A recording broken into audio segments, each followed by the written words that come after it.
रात्रि में वसुदेव जी कन्या को लेकर के आए हैं और कन्या को लेकर के जब आए तो देवकी वसुदेव की सारी बेड़ियां पूर्ववत बंद हो गई, सारे ताले पूर्ववत बंद हो गए। और तो और कन्या ने जोर जोर से रोना भी शुरू किया। अब एक बात समझने योग्य कि जब तक ठाकुर जी थे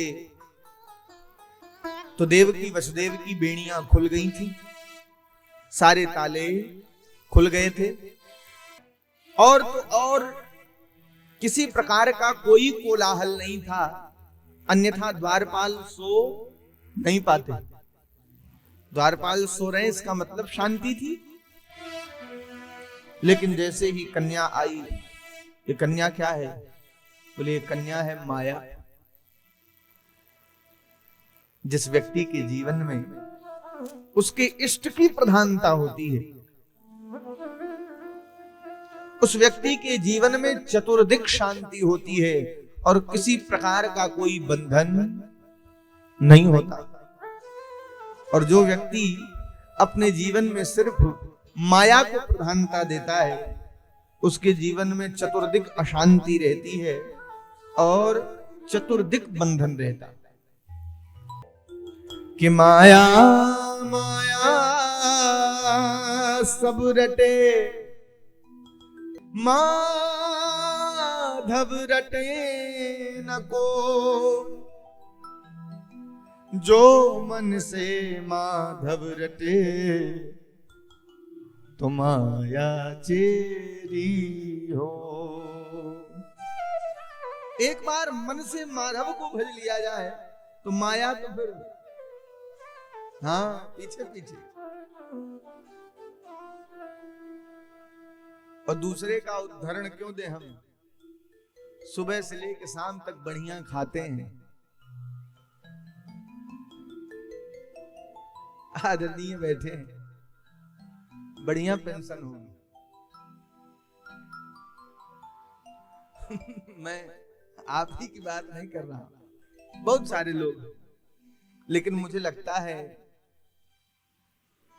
कि बहुत अच्छा कमाने वाले लोग या बहुत अच्छा जिनका अर्जन है, उनसे बढ़िया माल खाने को मिलता है और उनसे बढ़िया कपड़ा मिलता है पहनने को।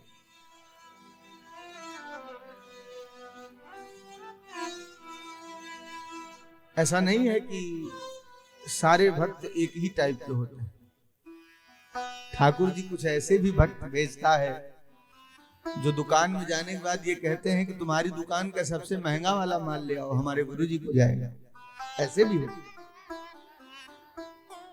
उनसे दुकानदार पूछता भी नहीं कि देनी है पहननी है, हाँ उनसे नहीं पूछता। तो ये क्या है? ये सब इस मुरली वाले की कृपा दया है। हम भगवान के नकली भक्त हैं, हमको असली में न गिना जाए। हम तो भगवान के नकली भक्त हैं और नकली भक्त की इतनी मौज है, आप कल्पना करें जो भगवान का असली भक्त होगा उसकी कितनी मौज होगी। जैसे ही उस कन्या ने रोना शुरू किया, प्रारंभ किया, तो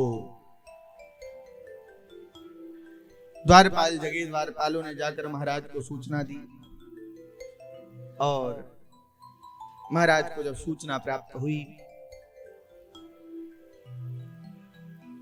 तो कंस आया और कंस ने बड़ी ही निर्ममता से अपनी बहन के हाथ से उस कन्या को छीन लिया और एक शिला पट्ट पर पटक कर मारने का प्रयत्न करने लगा।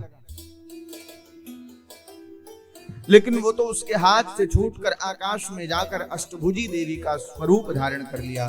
बोलिए विंध्यवासिनी मैया की। अष्टभुजी देवी का स्वरूप धारण किया और बोलने लगी कि किम मया हतया मंद जातः खलु तवान्तकृत। अरे मंद बुद्धि, मया हतया किम, मुझे मारने से तुझे क्या मिलेगा, और तव अंतकृत जाता, तुझे मारने वाले ने ब्रज में जन्म ले लिया है।